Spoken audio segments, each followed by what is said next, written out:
મિત્રો, આ સંસારમાં ઘણા ધર્મ છે. અનેક ધર્મોથી આ સંસાર સવાયેલો છે. પણ સાહેબ મોજીન છે આપણાને મહાધર્મનું જ્ઞાન આપેલું છે. સંતો મહાપુરુષો પણ મહાધર્મ એટલે મોટામાં મોટો ધર્મ. એ પ્રમાણે વાલબાપુએ પણ એક કવચ બોલેલું. એ તમારે સામે હું રજૂ કરું છું. વાલ કે સલકાયો સલકે નહીં, કરે નહીં ગાજને વીજ.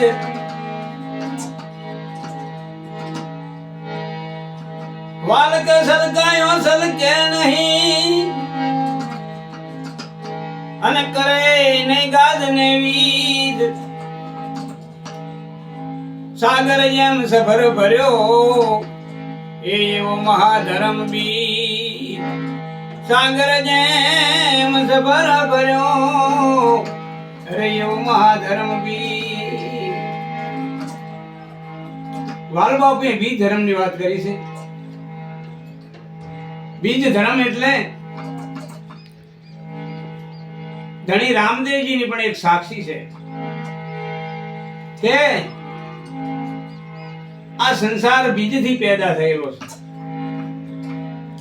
બીજવાનો સંસાર છે નહીં. જો બીજ છે તો સંસાર છે. જળ અને ચેતન આ બંનેથી સંસાર બનેલો છે.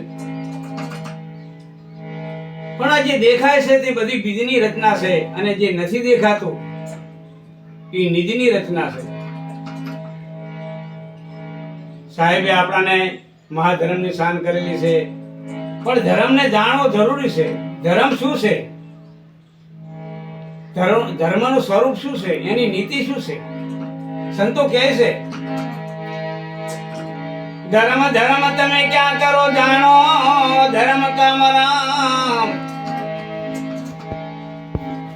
એ એક ધર્મ એસા ભયો અરે યુ લટુ ચોટે કરામ.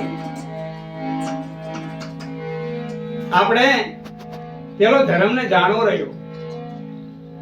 આપણને એમ લાગે છે કે આપણે ધર્મને જાણીએ છીએ, ધર્મમાં માન્ય છે, પણ કદાચ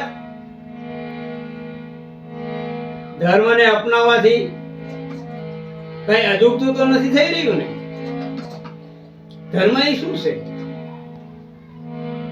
ધર્મ તમે જોજો, આપણા હૃદયની અંદર જે ધમ ધમ ધમ ધબકારા થાય છે, આપણે શ્વાસ લઈએ ત્યારે ઓછો ઓછો થાય છે, અને એ જે હૃદયના ધબકારા છે, એ જે શ્વાસની ક્રિયા છે, એમાં જે બોલાય છે મિત્રો, એને આપણે સાંભળી લેવાનું, એને આપણે અનુભવ લેવાનું. હૃદયના ધબકારા શું કહી રહ્યા છે, આપણો શ્વાસ શું કહી રહ્યો છે. એટલે વાલબાપુએ મહાધર્મની પણ વાત કરેલી છે. એમની દુહા અને સાખીઓમાં સાહેબ મોજીએ પણ મહાધર્મનું જ્ઞાન ભાવિકોને આપેલું છે. આપણે પણ આગળ પણ આપણે સૌ મળી અને સત્સંગની સારી એવી જાણકારી મેળવશું. જય મૂળ નિવાસી, જય મોજીન સાહેબ, જય વાલમલાણી.